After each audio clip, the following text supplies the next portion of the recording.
Otro de las cuestiones que, bueno, a las que tiene que ver cómo le da salida a este capitalismo, la desigualdad, la enorme desigualdad que se ha ido generando y que se sigue profundizando. Y un ejemplo es, ¿no?, que 8 hombres manejan la misma riqueza que 3.600 millones de personas. O sea, son datos que reflejan una desigualdad como nunca antes en la historia, ¿no? Cuestiones a las que el capitalismo ofrece las mismas recetas de siempre, ¿no?, que ya he ido diciendo, ¿no?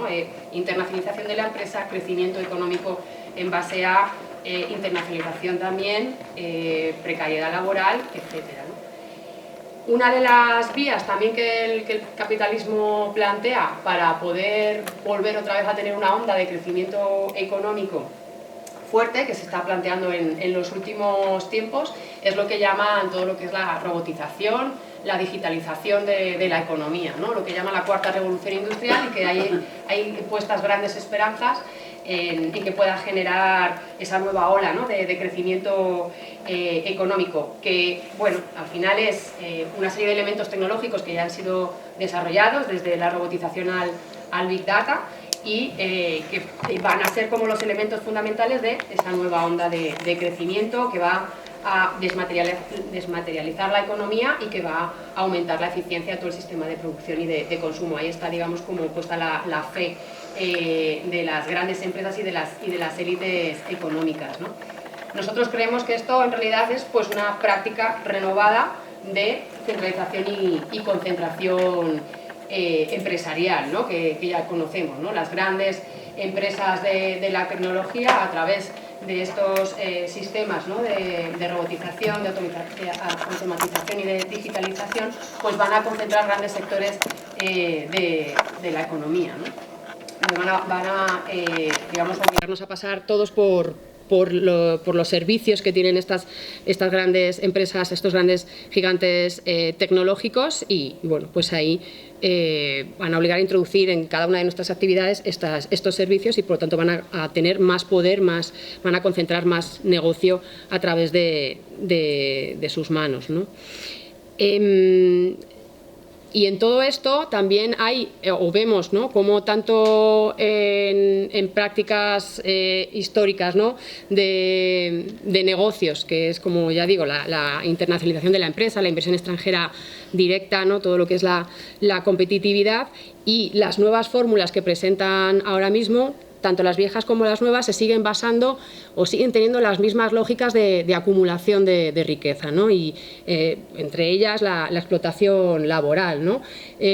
Bueno, pues que ahora mismo además se plantea con nuevos conceptos como, pues, el emprendimiento, ¿no? O sea, que lo camuflan esa explotación laboral con nuevos conceptos como es el emprendimiento, o en el caso de la explotación de los recursos naturales, pues también hablan como de mecanismos innovadores, ¿no?, para hacer más eficiente el sistema, cuando también lo que se plantea es, pues, la profundización de la explotación de los recursos naturales para sostener toda esta burbuja, ¿no?, tecnológica que desde luego está basada en materiales, ¿no?, y en energía, y por lo tanto tiene esas consecuencias sobre los ecosistemas y, por supuesto, sobre el cambio climático. Vemos cómo las empresas transnacionales lo que están haciendo es eso, crear un nuevo marco laboral que está, por un lado, desresponsabilizándoles de todas las obligaciones en materia social y laboral, mantienen una fuerza de trabajo simplemente con una relación mercantil y pasan totalmente de su responsabilidad en cualquier otro tipo de cuestión, y además lo abaratan muchísimo, ¿no? Consiguen una enorme devaluación salarial.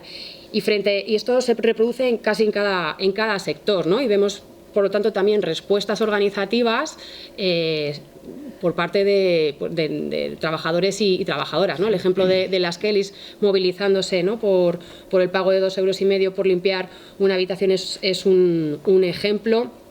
También otro tipo de luchas sindicales y laborales, pues como la que tienen los compañeros y compañeras de Amazon, o todo el personal subcontratado de Telefónica, ¿no?, por ejemplo, también son otros ejemplos, personal de Ryanair, ¿no? Entonces, también precisamente en todas aquellas grandes empresas de Big Data, ¿no? de plataforma, cómo esto lo llevan casi al extremo, ¿no? Y de ahí también el ejemplo de los riders que se plantean, ¿no? de Glovo u otras plataformas, ¿no? Vemos cómo todo esto pues está poniendo en marcha la organización de trabajadores y trabajadoras, pues muchas veces autónoma, al margen de los grandes sindicatos, en colaboración con colectivos sociales o con pequeños sindicatos, ¿no? Para llevar a cabo esa acción social.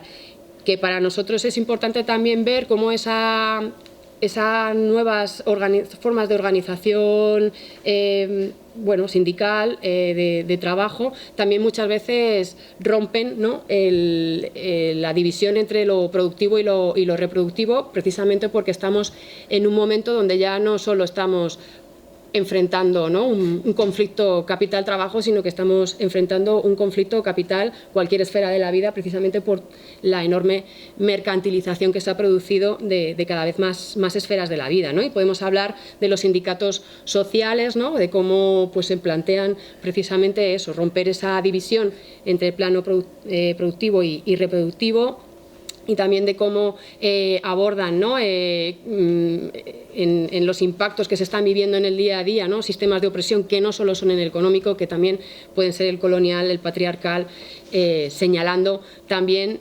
cómo pues, los problemas cotidianos no son una cuestión de responsabilización o de responsabilidad individual, sino que es una cuestión de un problema socioeconómico mucho más amplio, que tiene claros ganadores y muchos perdedores, ¿no? Entonces, bueno, también poner ahí el ejemplo de sindicatos sociales como pues, muchos vinculados al movimiento de la vivienda, ¿no? Como la plataforma de afectadas por la hipoteca o el sindicato de inquilinas, que también queríamos haber invitado acá para hablar de Airbnb, ¿no? Y de lo que está ocurriendo con la especulación con los alquileres, que está expulsando población del centro de las ciudades, y que también plantea ese tipo, ¿no? de acción política.